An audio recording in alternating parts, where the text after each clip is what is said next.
राधे कृष्णा सभी को।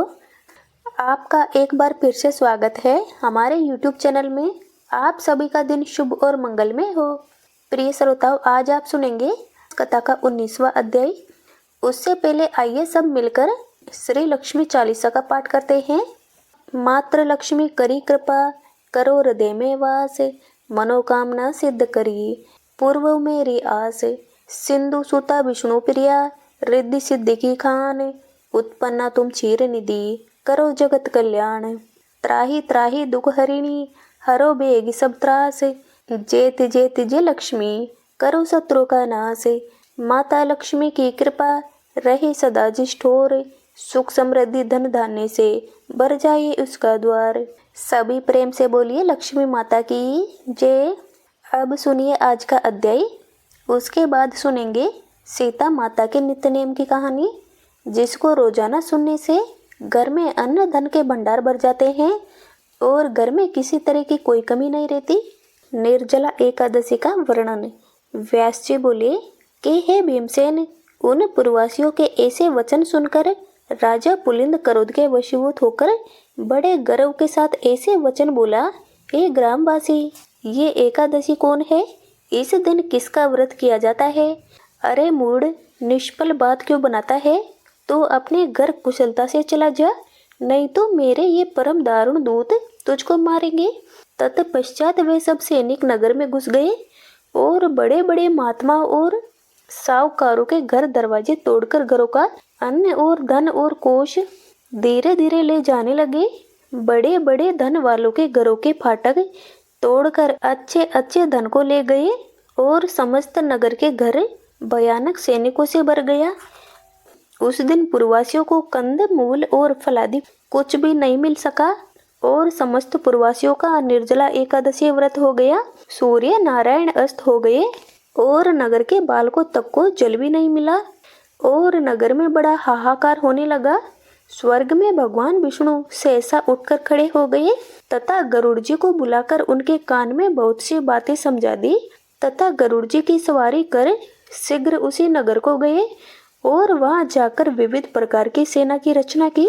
उस सेना के सैनिक, जिसमें किसी के 3 मुख, 3 नेत्र, 7 जिह्वा, 4 पैर, महान अद्भुत बड़े बड़े दांत तथा 3 सिर, 2 मुख तथा 10 मुख, 6 मुख तथा 5 मुख, हाथी के समान मुख, हाथी के समान स्वरूप, सिंह जैसी आकृति वाले, महान भयानक, नरसिंह के समान तेजस्वी, सिंदूर से पुंजित मुख, महिषासुर के समान प्रभा युक्त, नरमुंडारी, आंतों की माला से युक्त, व्याघ्र चरमधारी। इससे पहले ऐसी सेना कभी नहीं देखी गई। ऐसी सेना को सर्वव्यापक प्रभु विष्णु भगवान ने आज्ञा दी कि राजाओं में अधम इस राजा पुलिंद को सेना सहित मेरी आज्ञा से सूर्योदय से पूर्व ही खूब अच्छी तरह से नाश करो। भगवान विष्णु की आज्ञा को शिरोधार्य कर वे विष्णु के सैनिक दल शत्रु सैनिकों में घुस गए और प्रहार तथा वध करने लगे, जिससे बड़ा कोलाहल मच गया। कुछ खंड से, कुछ गवांड से वध किए गए और कुछ दांतों से काटे गए तथा अन्य को कुछ लोग भक्षण कर गए और वीर लोग भाग रहे थे, उनको पैरों से पकड़कर नीचे गिरा दिया गया। इस प्रकार पैदल सेना के बहुत से वीर मार दिए गए और बहुत से खा लिए गए। रथी, घुड़सवार, घोड़ा आदि अत्यंत दांतों से चूर्ण कर दिए गए। शिविर में आग लगाकर भस्म कर दिया गया और उसका बड़ा प्रकाश हुआ। उस प्रकाश को देखकर सबको बड़ा विस्मय हुआ और कहने लगे कि तुम लोग कौन हो और कहां से आए हैं? हम लोगों ने ऐसे वीरों को कहीं पर नहीं देखा। अतः उनको मनुष्य ने समझकर सब सैनिक भागने लगे। सैनिकों को भागता देखकर विष्णु सैनिकों ने उनका पीछा कर मार डाला। इस प्रकार पुलिंद के सब सैनिकों को मार डाला। इसके पश्चात विष्णु गणों के साथ युद्ध करने के लिए स्वयं राजा पुलिंद गया और शस्त्र अस्त्र के दारुण प्रहार से आधा प्रहर युद्ध किया। जब उनके साथ युद्ध करने में किसी प्रकार से भी समर्थ न हुआ, तब मन में विचार करने लगा कि अब हम भी यहाँ से भाग जाए, अन्यथा यहाँ पर सब नष्ट हो जाएगा। ऐसा विचार करके राजा पुलिंद ने मेघास्त्र छोड़ा, जिसके द्वारा वह घोर अंधकार हो गया और मेघ जल बरसाने लगे तथा बड़े प्रचंड वेग से पवन चलने लगा। इससे विष्णुगण सब मुग्ध हो गए और जो जहाँ पर था वही सब काम छोड़कर बैठ गए। ऐसा समय देखकर राजा पुलिंद घोड़े पर सवार होकर सहसा वहां से चल दिया। जो शेष सैनिक बच रहे थे वे भी राजा के चले जाने पर वहां से चल दिए। भक्त वत्सल विष्णु भगवान अपने भक्त का कार्य करके अपने लोक में चले गए। प्रातः काल होने पर नगरवासी अत्यंत आश्चर्य करने लगे और वहां पर शत्रु की सेना ने देखकर अंत में पारण के समय उन्होंने निश्चय किया कि ये सब कुछ सौपन मात्र था तथा भगवत प्रिय स्नानादि कर्म किया। प्रिय श्रोताओ, आज का अध्याय यहीं पर समाप्त होता है। इसके आगे का वृत्तांत अगले अध्याय में आप सब अवश्य सुनिएगा। अब सुनिए सीता माता के नित्य नेम की कहानी।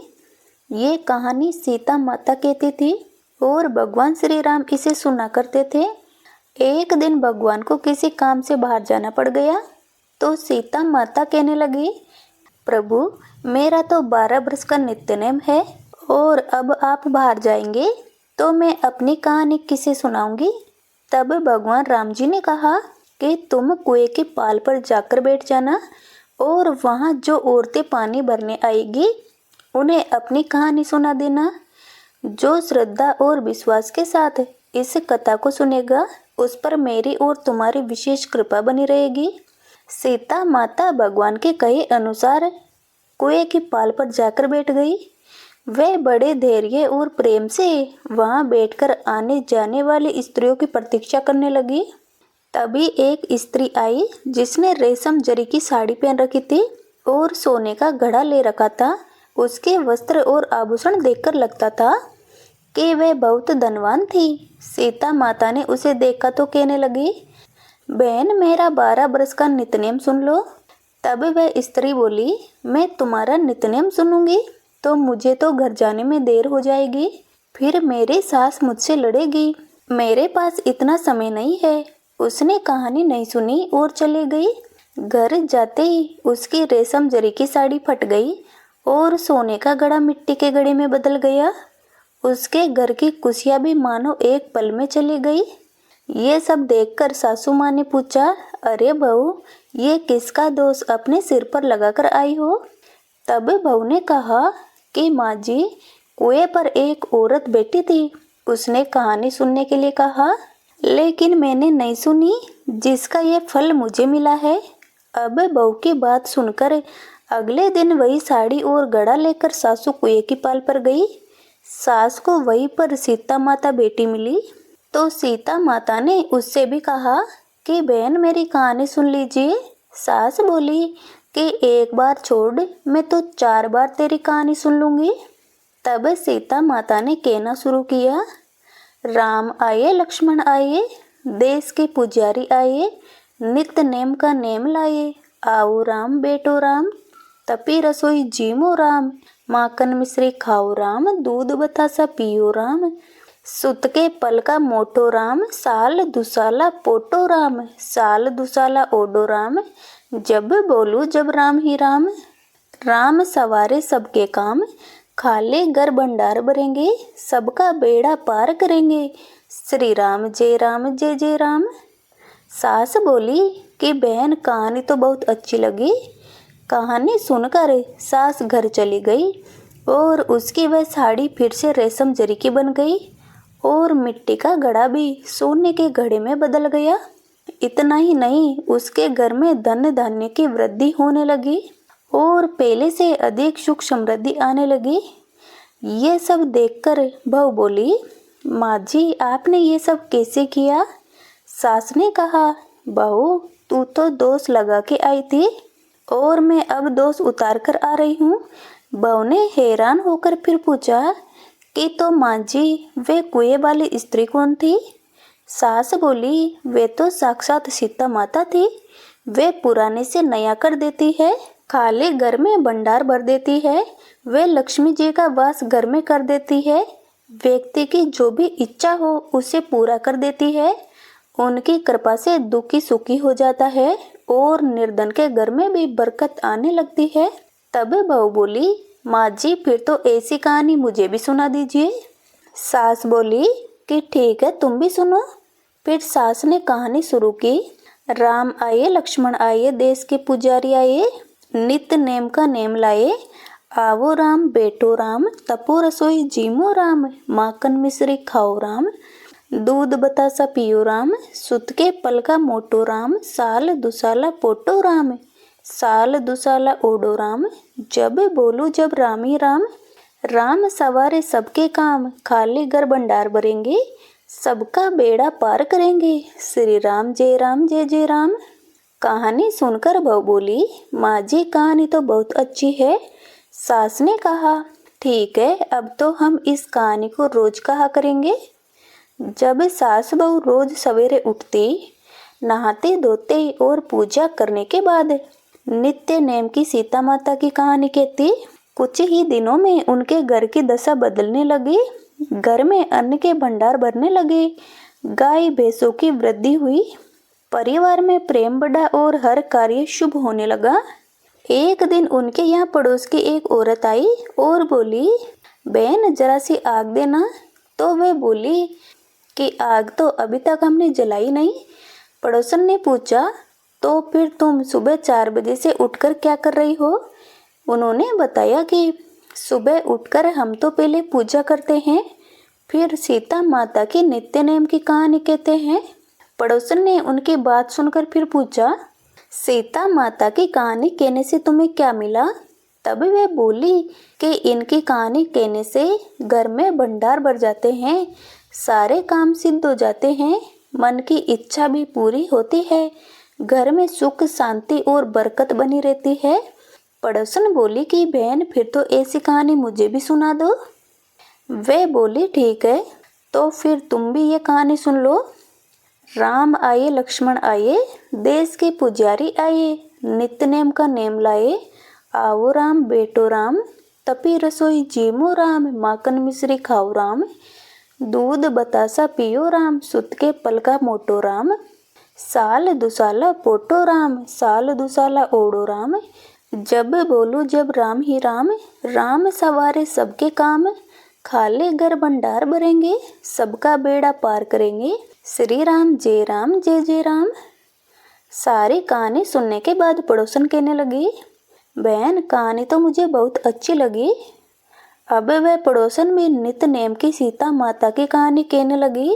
कहानी कहने से सीता माता ने पड़ोसन के भी भंडार भर दिए।